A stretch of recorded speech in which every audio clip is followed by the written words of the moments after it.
Welcome back to the Shaggyshane Kansas City Chiefs Show in the plush studios of Red Tribe Cinema, where we celebrate your Kansas City Chiefs in their 7th straight AFC Western Division titles. Ladies and gentlemen, boys and girls, Kansas City Chiefs freaks worldwide of all ages. I started my YouTube page 8 years ago. I didn't start doing it consistently until the end of 2015. But when I started doing it for every game, weekly, it was in 2016. And there's a lot of people out there who have their own YouTubes. I want to send mad props to Colderoos, who just went over 50,000 subscribers on YouTube. Major props, buddy. You're kicking ass. Thank you for feeding Chiefs Kingdom what we need and what we starve for daily. But getting back to starting my YouTube page weekly, the Chiefs have now won 7 straight AFC West titles. Every single week I've had a YouTube page and did a Postgame. Clay, Colderoos has mentioned many times on his show that he didn't start paying attention really to the Chiefs extensively until Andy Reid became the Kansas City Chiefs head coach. Now that he's been our head coach and we've won 7 straight AFC Western Division titles, what can you speak of this era of Chiefs football? We're living in the golden age of Chiefs football. 7 straight division titles typically only happens to teams who are either already are a dynasty or are headed towards being a dynasty. In this town, we used to be ecstatic about winning the AFC West. It used to be like the greatest thing that would happen to us in a given year, right? But now we take it for granted. But to do it 7 times in a row, that is something to celebrate, like we used to celebrate winning 1 division title. Man, there's been a time when we would just thank God every day that our planets would light up and the Chiefs would get a playoff spot. You know, we look back at 2006 where Chiefs needed 5 teams to lose the last game of the season. But we're living in unprecedented has been a phrase thrown out, a term thrown out when you're describing Patrick Mahomes and Andy Reid. It wasn't easy today, and we're going to get to specifics. Looking how, I mean, you don't apologize for winning to win in 7 straight division titles. It's freaking hard. Marty Schottenheimer only won it in 1993, 1995, and 1997. When he was going to the playoffs in 90, 91, and 92, he was all wild cards. But those teams were the teams that turned around the Chiefs franchise altogether. And I was a season ticket holder, and I was there at that time.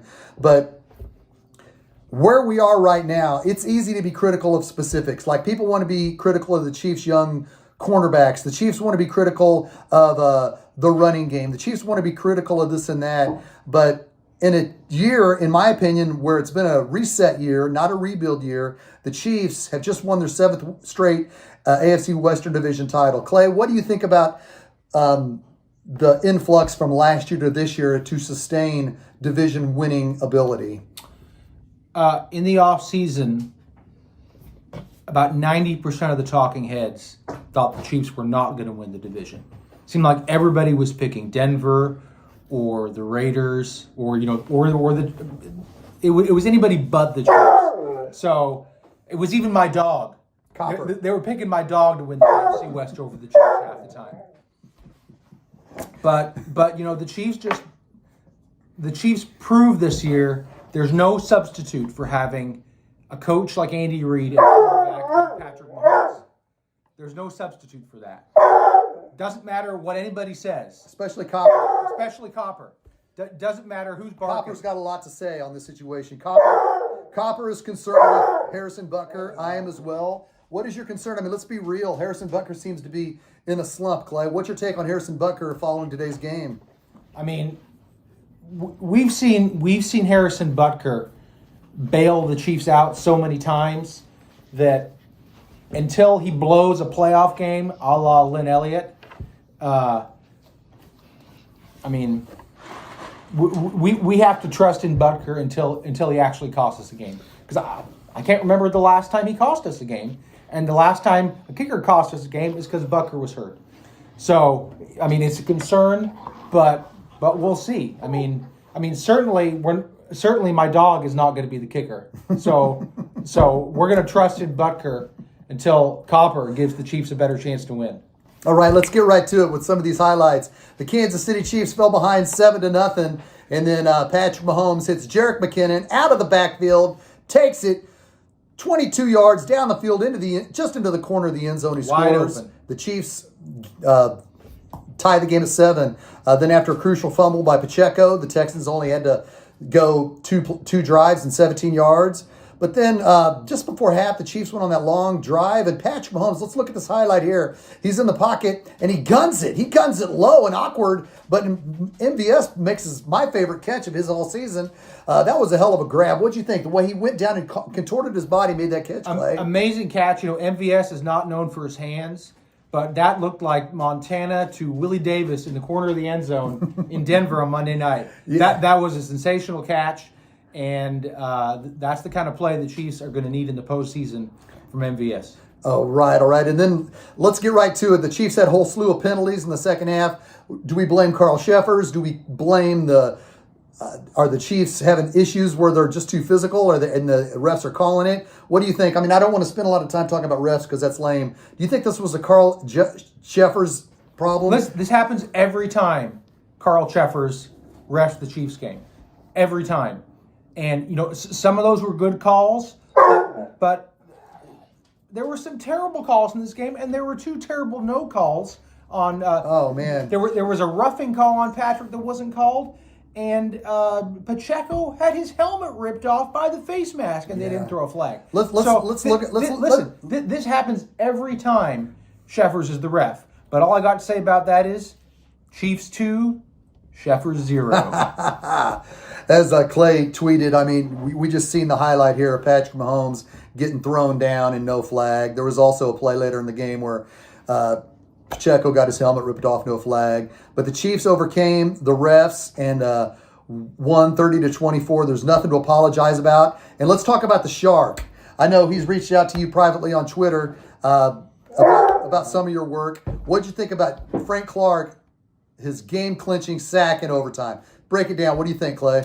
It wasn't a sack in overtime, but it was an incredible hustle play.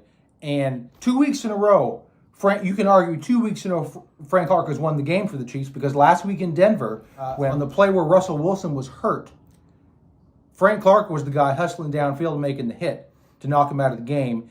And same thing in overtime today. Frank Clark, quarterback was well past the line of scrimmage. Frank could have been lollygagging in the backfield, but he hustled up and punched the ball out from behind, and that probably won the game for the Chiefs. Sensational highlight. People are down on Frank Clark, but his effort, his intensity won that game. It won that game, and it's going to be key in the postseason. Big time. And Jerick McKinnon, next play, here it is, 26 yards, touchdown, follows his block, bounces it outside, and takes it in all the way for a touchdown, making the Chiefs 7 straight AFC West Division titles. Look at that celebration in the end zone, Clay.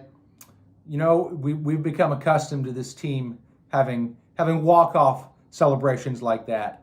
And, not the greatest game from the Chiefs today, but like you said, we never apologize for a win, and to do it in that fashion, that's entertainment, baby. Excellent. Next week, ladies and gentlemen, we got to keep it real. The Chiefs return home on Christmas Eve. It's a Saturday game. They're predicting the kickoff early. I know we still got 6 days before that game. They're predicting kickoff to be 4 degrees.